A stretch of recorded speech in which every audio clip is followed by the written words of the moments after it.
Please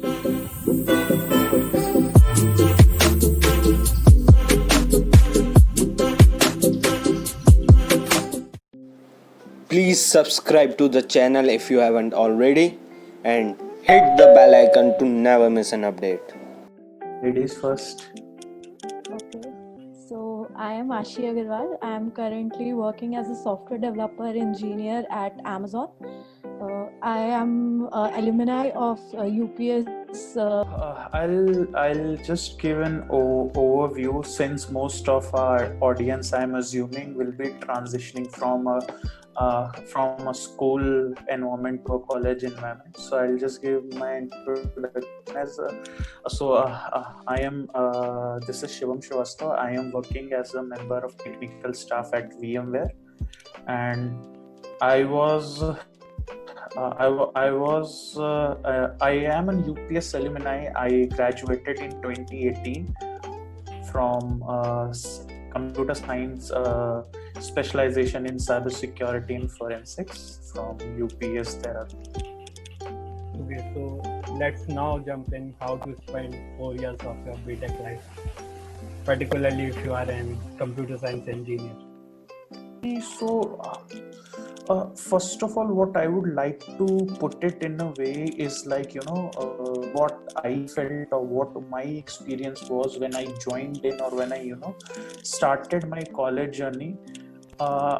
Although, we should focus on the individual semesters, but again, we should also keep in mind that our college journey is a part of 8 semesters, which is spanning over 4 years. So it is as important to plan, our 4 years as what planning goes into a semester. So for me,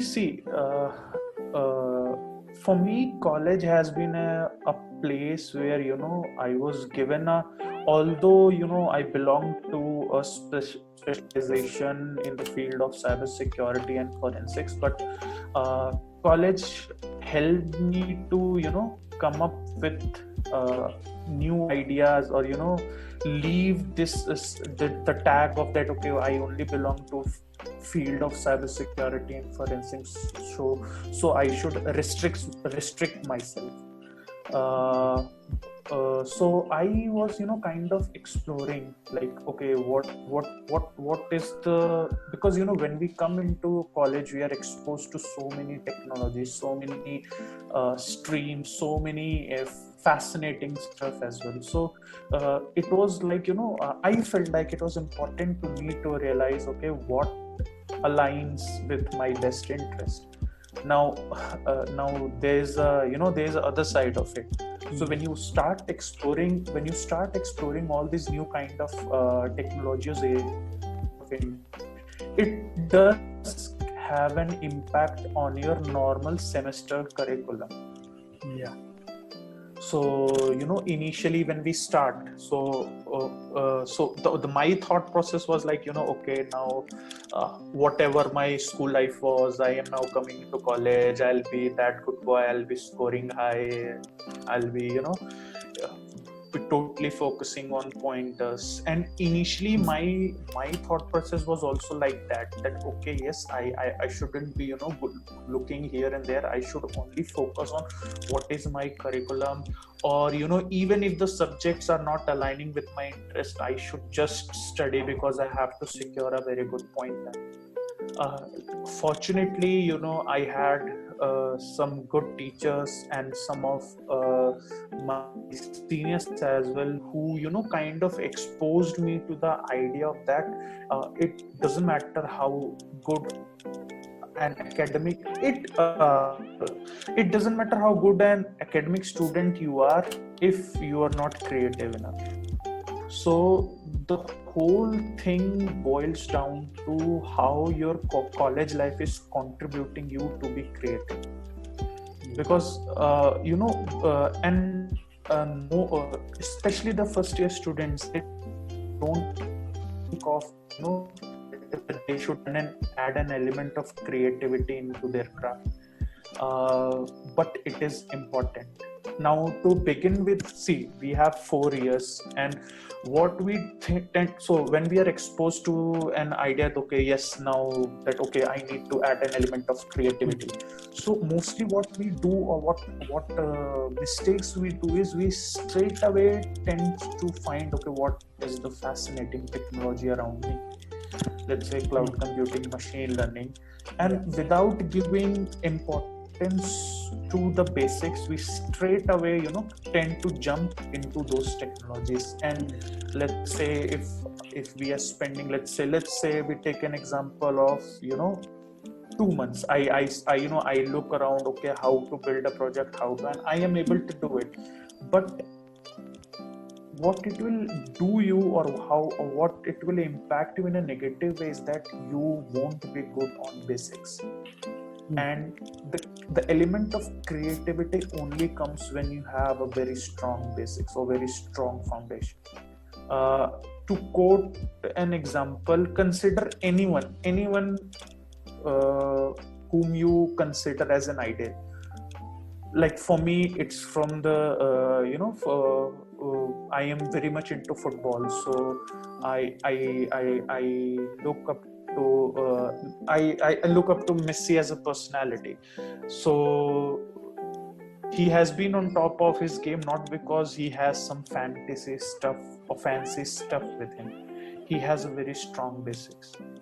And don't go into the field of football, be it any field. If you take tech, there are people who are innovating. For example, Elon Musk or Google as a company. If you most of the CS students have heard or have came across that, okay, the entrance exam for Google is very tough, but what do they ask? They only ask basics. And that because they understand that, okay, the element we don't see. If I am creating a project by importing 7 libraries, 8 libraries, and already using the code which has already been done, then how as an individual I am contributing to that project? That particular thing can be taught and can be done to anyone. There was one interview which I saw few days back from Sundar Pichai. He said that nowadays the hoopla around machine learning has gotten so much into the students that they find it more easy to train a mathematician onto machine learning concepts rather than a machine learning engineer take them up and teach the computer science basic. So for me, the progression should be like, in the first year, you try to build your basics. Try as much as you can build on your basics, and post that you can then gradually look up to, like, okay, this particular I am now done with my basics. Now what should I look up to? There are n number of people around us, n number of resources available online where we if we just go with the basics, we can get an insight of how to take our journey forward. I'll give it to Ashi now. Maybe she can share her point of view. Yeah, I agree that basics are very important for innovating something or creating something new, because if we are just using libraries or APIs, we won't be doing anything. We will be just accumulating things and just giving it as a product. But being an engineer, it's more about inventing something. Term engineer came from invention. So being an inventor, we need to be clear on our basics so that we can build something, not just use someone else's code and go ahead. So if something is not yet built, we need to build that, for which basics is required. And also getting into good companies like Google, Microsoft, Amazon, VMware, all these companies require basics as the foremost skill for their hiring process and all. So for me also, like in first year, we should focus basically on our data structures and pick up one coding language and do research deeply on that and do coding. In first year, we should not focus on this technology coming up to us or these workshops, mostly we should focus on our coding skills, what I think so. And then gradually if we move to a second year, then we can I think for second year also, first half when we are, until we are taught data structures and algorithm as a subject, till then we can explore in the domain of coding. There are so many websites like HackerRank or CodeChef. We can explore coding till there. Then I think in the second year, half of the after like first semester of second year, then we can start with one technology which we are actually interested in. So till 1.5 year will be enough to get you to know what all technologies exist in the market and what interests you the most. So after 1.5 year you can start exploring technologies. But one thing is what I believe is we should not lose the control on coding. So we should keep coding as well. Like in the initial 1.5 year you can code like you can give more time to coding, but in the second year, from half of the second year, you can do at least one question a day, or in a 2 day, at least one question in a 2 day, which I believe. And then you can practice technologies, and side by side you should start thinking of the projects which you can build. I think if we have a project in our mind and then learning a technology, we can work backwards. Like if I have a project in mind, I can think like, okay, what all things I'll need in this and what all technologies I'll have to learn for this project. You can take up any projects, try to solve any problems around you. May it be small, may it be big. Just try to look for the problems and try to solve them, and then learn the technologies in a backward manner. Like if you have a project, you have a defined goal, and then you can start backward and start learning the technologies that are required to build that product. You can what do you say, Shon sir? Yeah, I think that was a very good insight on how to plan your initial first 2 years. I think I agree on her on most of the terms. We tend to ignore that's what I did in my initial year, and that what I saw. My color my friends to do it.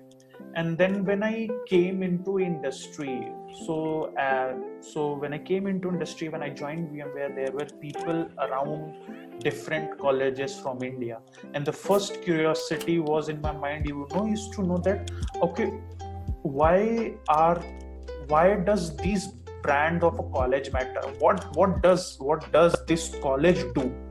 That we say, okay, he is a guy from an IT or an IIT. So when I had an interaction with them, so first thing what I saw in them was they were more curious to explore. For us, if we tend to start one particular technology, let's say in our first year we have spent 1.5 year, and then something comes up, something excites you as an idea, but you think like, okay, these are the technologies which will be required, which is not my area of forte, so you won't take that risk to explore those things.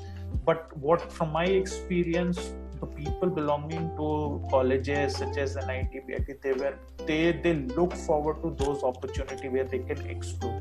So now my question was like, you have spent 2 years on a technology, and then why risk it all to explore a new technology?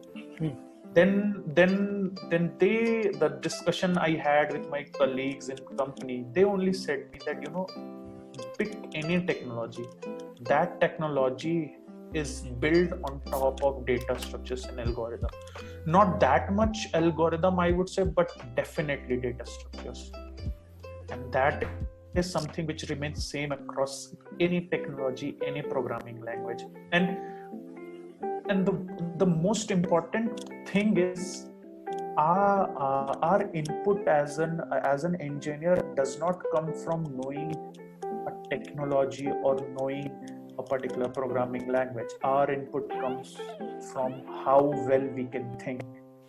And when we think, we don't tend to think in a programming language. We tend to think in a normal layman logical term. You know what I'm trying to say. So when you work on a programming language, when you code, see, coding is different and thinking is different. I have often heard many people say, that I am not able to code. Actually, they are not able to think. If they are able to think, coding is just as easy as any other, I would say, English language. If you know an answer to a question, you won't say that, I won't be able to write it because I don't know English. If you don't know the answer, because you don't know the concept, you are not able to think on those particular terms. So that's why it is like, I've seen people working on machine learning, then, jumping altogether to front-end technologies, to mobile technologies. They don't care about technologies. What they care about is solving problems. So even if you are, let's say for the course of 4 years, you are not able to figure it out that, what technology is the one which suits me. So if you're not able to figure out a technology, then you should be at least confident enough that forget about technology. Any problem, any challenge which comes into my thing, at least I am able to think. It's not about, sometimes we tend to be a bit hard on ourselves, that I have spent 2 months, 3 months, and after spending 2-3 months, I'm not yet able to solve a particular problem. Then most of us, what we do is we tend to give up. No, see, you read any book, any resource, any course online. They doesn't say that, after learning this course, after reading this book, you'll be able to solve any problem on this particular topic. No, what they give us, what those courses, what those lectures teaches us is that a way to think, and that is what all matter. Now, when I joined into the industry during my initial period, I was given a tech stack to pick it up. So I was wondering, that if the starting phase of a fresh into an industry starts with a tech stack, then why does these colleges are still stuck upon data structures and algorithm? Why did not they just simply start teaching a tech stack? Yeah. Then slowly when I got an opportunity to interact with people who were on a higher position who makes critical decision.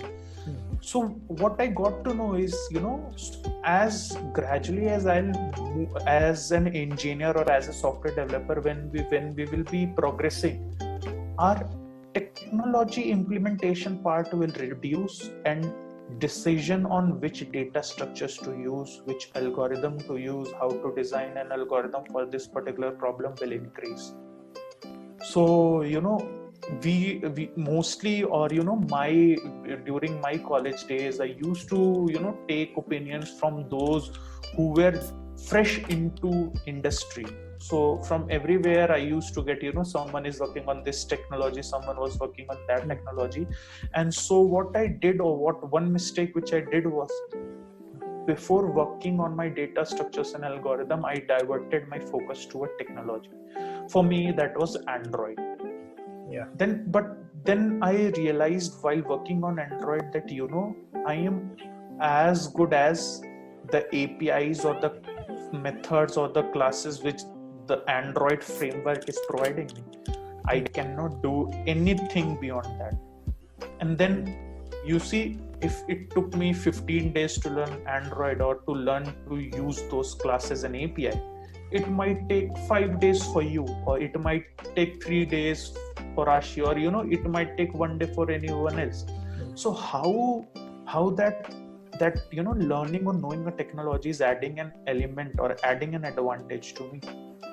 Then I had a chance to attend a Smart India hackathon during my 3rd year. That was a global event, and when we went into that competition, there were around 350 teams from all over the world, and there were teams. And then we when we got to know that on what level are we competing? I literally saw a team, they were developing their idea on C, but their logic was so strong that hardly anyone had any doubt who will be the winner from that competition. They were so, they just did not care about how to start with what technology stack, what tech stack. No, they had the solution ready. And once you have the solution ready, it is actually very easy to come up with the proper solution. So on this term, I would also like to mention is that hackathons are actually very good.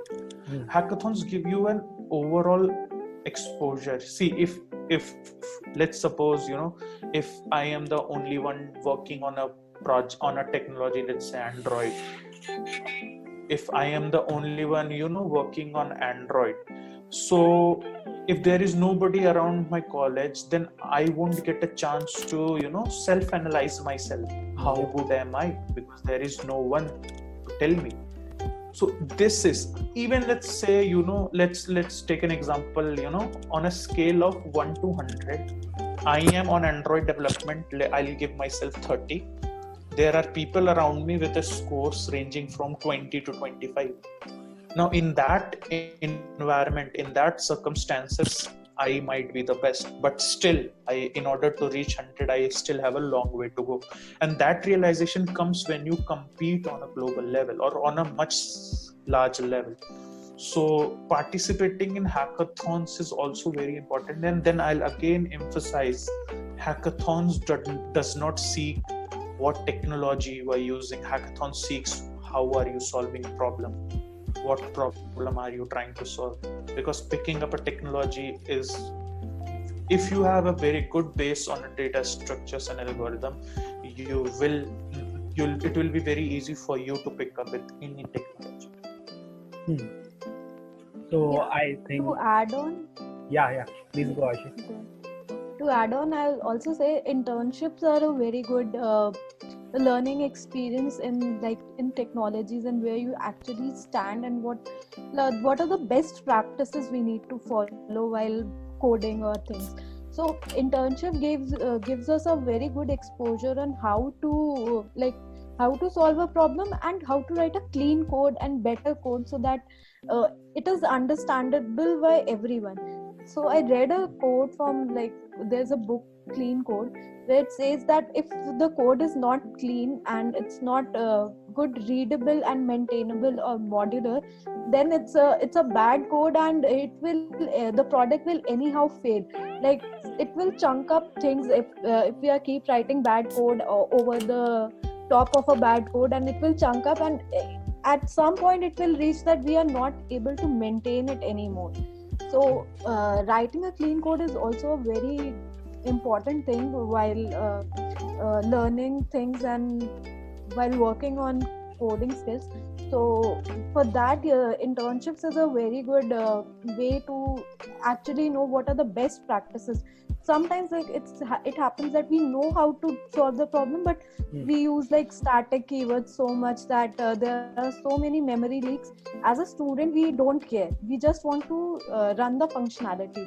But when you go into industry, all these things matter the most: how good your code is and how efficient it is. So to focus on that, internships is a very good platform to learn that.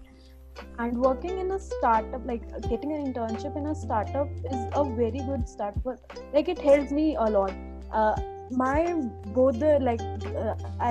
did an internship in my second year, after the second year, and then after the third year. Those two internships helped me a lot to grow my skills and what to look forward. So I would say that internship should also be considered, most probably in the third year or after second year at least. We should focus on internships as well. Yeah. So these were some really valuable points. And the students are too caught up in this fancy technologies that they don't focus on basics. That happens quite a lot.